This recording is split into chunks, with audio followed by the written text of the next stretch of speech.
各位朋友大家好，今日我来谈的两个按到上菜山当木树下，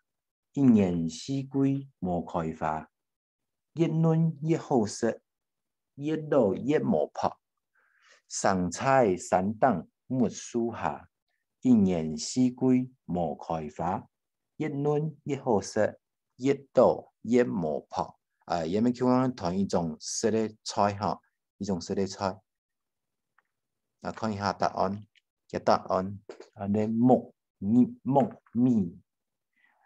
有你也那讲答案是木耳的时候，就按照木耳，因木耳呢，贵耳都会讲诶，按照木耳，客家人呢是讲木米其实就是黑木耳、白木耳的木耳长在好，来看一下前面一个诗哈，介绍一下哦。上菜咩可以讲上天嘅上菜山当山上木树下，也系木树系嘛个，就是腐烂的树木腐烂的树木树下，一年四季，一年四季没开花，都没有开花，这个木耳不会开花了。越嫩越好吃，那木耳嫩嫩的时候非常的好吃，越嫩越好吃，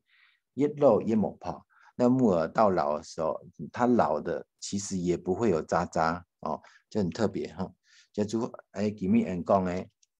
也在两个很多木米